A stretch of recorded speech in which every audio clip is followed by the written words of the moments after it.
Hello, welcome to our classes. Good morning. हम लोग class 10 institute exam 2024 की तैयारी कर रहे हैं। इसमें जो इंपॉर्टेंट प्रश्न है उसे हम पढ़ रहे हैं। तो आपका पेपर 27 फरवरी को मैथ का होने वाला है। इसमें बहुविकल्पी प्रश्न आएंगे 20 नंबर के। तो उसमें से जो इंपॉर्टेंट सवाल है जो कि आपके एग्जाम में आ सकते हैं उसे हम पढ़ रहे हैं। तो आसान तरीके से देखेंगे, ट्रिक से कैसे हम इसे आसानी से हल कर सकते हैं। तो इसमें पहला सवाल हमने लिया है कि यदि साइन ए बराबर 4/5 है तो tan ए का मान होगा। ऑप्शन 1 दिया है 3/5, ऑप्शन 2 दिया है 5/3, ऑप्शन 3 दिया है 4/3, ऑप्शन 4 दिया है 3/4। इसे हम कैसे आसानी से हल कर सकते हैं तो देखते हैं हम इसमें पहला सवाल अगर है इसे हम हल करना है। साइन ए दिया है, साइन ए बराबर 4/5 और हमें पूछा क्या है, tan ए का मान पूछा है। हम जानते हैं लाल बटे में कक्का होता है, फार्मूला आपने पढ़ा होगा। तो साइन का मान क्या, साइन बराबर होता है लंब बटे में कर्ण। तो यहाँ से हम कह सकते हैं कि लंब बराबर क्या दिया है 4 और कर्ण बराबर क्या दिया है 5। पाइथागोरस प्रमेय से हमें पता है कि कर्ण का स्क्वायर बराबर होता है लंब का स्क्वायर प्लस आधार का स्क्वायर। उसी प्रकार हम यहाँ पे देखेंगे कि tan बराबर क्या होता है, tan बराबर होता है लंब बटे में आधार। तो यहाँ से हमें लंब का मान तो पता है, आधार का मान हमें नहीं पता है। तो आधार का मान हम इसे पाइथागोरस प्रमेय से निकाल सकते हैं। तो यहाँ पे हम लिख सकते हैं कि 5 का वर्ग बराबर हो जाएगा 4 का वर्ग प्लस ए स्क्वायर। यहाँ पे हम लिख सकते हैं 25 बराबर 4 चौके 16 प्लस ए स्क्वायर। ये पक्षांतर हो जाएगा तो यहाँ पे हो जाएगा 25 माइनस 16 बराबर ए स्क्वायर हो जाएगा 9,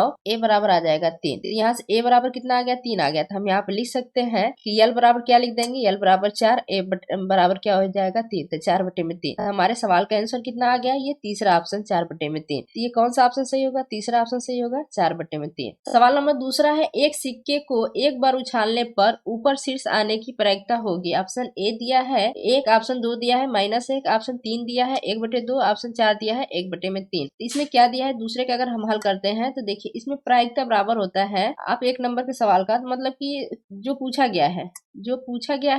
गया हो, या इसको हम लिख सकते हैं अनुकूल संभावना। अब बटे में क्या है, कुल संभावना। तो इसमें देखिए इसमें एक सिक्का है, सिक्का में एक हेड है एक टेल है, तो कुल संभावना इसकी क्या होगी, 2 हो गई। नीचे लिख देंगे हम 2। ऐसे पूछा क्या है, शीर्ष बोले तो हेड आने की संभावना, शीर्ष इसको हम क्या बोल सकते हैं, हेड लिख सकते हैं। हेड आने की संभावना क्या हो गई, 1 हो गई। मतलब सिक्का को अगर आप उछालेंगे तो एक बार में हेड ही आएगा, या तो एक बार में हेड आए या टेल आए। एक बार आप उछाल रहे हैं उस समय हेड आ जा रहा है तो उसकी संभावना क्या है, 1 बार हो गई। तो इसको हम लिख देंगे 1/2। इस सवाल का आंसर क्या आ गया, तीसरा 1/2। अब सवाल नंबर तीसरा दिया है, इसमें बिंदु -3, 4 की x अक्ष से दूरी है। पहला ऑप्शन दिया है 3, दूसरा ऑप्शन दिया है -3, तीसरा ऑप्शन दिया है 4 और चौथा ऑप्शन दिया है 5। तो जब भी आपको x अक्ष से दूरी पूछे, इसमें x अक्ष की दूरी में हम क्या लिखते हैं, ये कोटि का मान लिखते हैं। यहाँ पे दिया है -3, ये 4। इसमें क्या पूछा, x और x अक्ष की दूरी पूछा है। इसमें क्या हम लिखते हैं, x अक्ष जब भी पूछेगा तो हम क्या लिखेंगे, कोटि का मान लिख देंगे। कोटि का मान कौन है, 4 बराबर आप लिख देंगे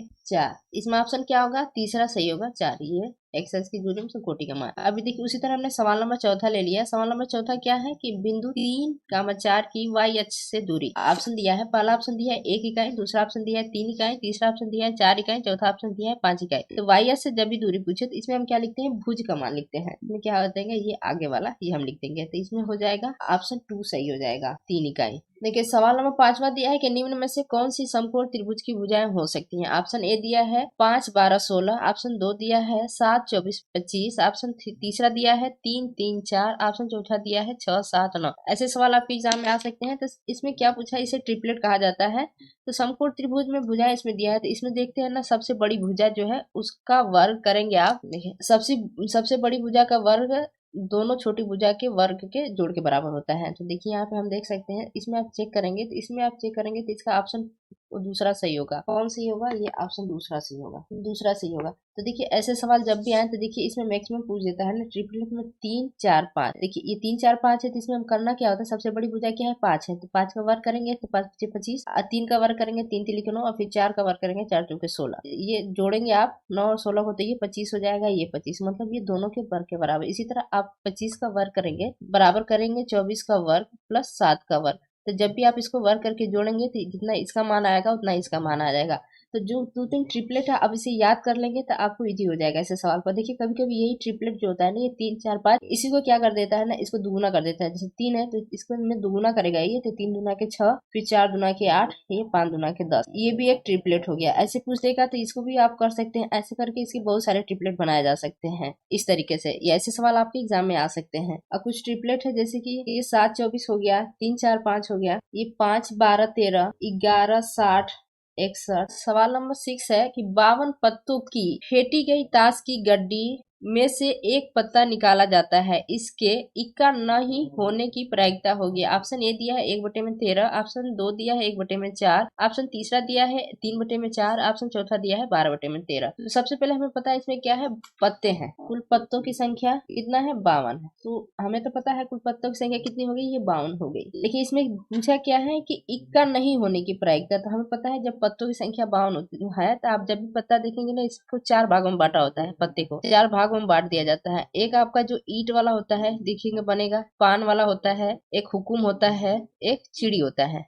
इसमें ये आधा लाल होते हैं, आधा काले होते हैं। तो मान लीजिए काला हो गया, आधा क्या होता है, लाल होता है। ताश का पत्ता आप देखेंगे तो इसका रंग। तो ये चारों में से जो इक्के होते हैं सबके पास होते हैं। इसमें 2 से 9 तक नंबरिंग होता है। फिर सबका एक गुलाम, एक बेगम, एक बादशाह, एक इक्का होता है। ये चारों का इक्का होता है। तो हमें पता चल गया कि इस 52 पत्ते में इक्कों की संख्या कितनी होती है, 4 होती है। तो हम यहाँ पर लिख सकते हैं कि ताश की गड्डी में इक्कों की संख्या कितनी होगी, 4 होगी। तो हम यहाँ पर लिख सकते हैं कि ताश की गड्डी में इक्कों की संख्या बराबर कितनी होगी, 4 होगी। तो यही पूछा है कि इक्का नहीं होने की प्रायिकता है। तो हम क्या करेंगे, इस 52 पत्तों में से ये 4 पत्ता घटा देंगे, तभी तो इक्का नहीं होने की प्रायिकता होगी। तो हम लिख देंगे यहाँ पे शेष पत्तों की संख्या, हम कर देंगे यहाँ पे कि शेष पत्तों की संख्या बराबर ये 52 - 4, इसको घटा देंगे तो कितना आ जाएगा, 48 आ गया। अब हमें क्या करना है कि इक्का नहीं होने प्राप्त हुआ में, तो हम यहाँ पे लिख सकते हैं पी बोले तो पत्ता का नहीं होने की, नहीं प्राप्त हो। इसके लिए हम क्या लिख सकते हैं, शेष पत्तों की संख्या बटे में कुल पत्तों की संख्या लिख देंगे। तो शेष पत्ते कितने हैं, 48, हमने 4 घटा दिए, घटा दिए तो बचे कितने, 48 पत्ते। तो 48 हो गया, फिर बटे में कुल पत्ता कितना है, 52 है, 52 लिख देंगे। तो 48 बटे में 52 हो गया। तो अब इसको कट करेंगे तो कितना आ जाएगा, ये 12/13 आ जाएगा। इसका आंसर हो जाएगा चौथा, 12/13। Thank you for watching. Please like and subscribe my channel.